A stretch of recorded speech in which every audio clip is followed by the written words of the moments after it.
J'ai déjà demandé pourquoi les flocons de neige avaient cette forme-là. Vous n'êtes pas les premiers parce que Kepler s'est déjà posé cette question-là il y a 400 ans, en 1611. Et à l'époque, on savait même pas que les atomes existaient, on connaissait pas la cristallographie, on connaissait rien. Donc Kepler va juste se creuser l'arrière de la tête et trouver aucune solution. En réalité, on va avoir des réponses à la fin du 19e siècle. C'est un fermier dans le Vermont aux États-Unis qui trouve un moyen de prendre en photo des flocons de neige. Et en gros, il écrit juste un bouquin. Il comprend pas spécialement comment ça se passe, mais il écrit juste un bouquin où il met 5000 photos de plein de flocons de neige et il se rend compte qu'en gros, ils ont tous des formes différentes. Chaque flocon est unique. C'est assez incroyable, mais c'est étonnant parce qu'on peut se dire que s'il y a un phénomène qui explique la formation des flocons de neige, ça devrait être tout le temps pareil.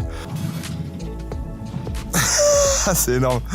On va vraiment commencer à capter comment ça se passe en 1930. Il y a un physicien japonais qui s'appelle Nakaya qui arrive en fait à reproduire des flocons en laboratoire. Donc en fait, si on est capable de les reproduire, ça veut dire que c'est pas un processus aléatoire. Il y a une physique qui explique ça. Et en gros, on se rend compte que c'est vraiment la température et ce qu'on appelle la supersaturation. Donc en gros, c'est l'humidité, c'est la disponibilité en vapeur d'eau qui vont définir les différentes formes que ça peut prendre. Et à partir de là, c'est plus vraiment de la magie. Il y a plein d'autres expériences qui vont suivre dans les années 2000. Et aujourd'hui, globalement, c'est une question qu'on maîtrise bien. Moi, je pense que ce qu'il faut retenir de tout ça, c'est que même si t'es un fermier, tu peux faire de la science. Et hop, nous on va déneiger la maison. Non, pas du tout. Pas du tout parce que dans le bail, c'est le propriétaire qui doit le faire.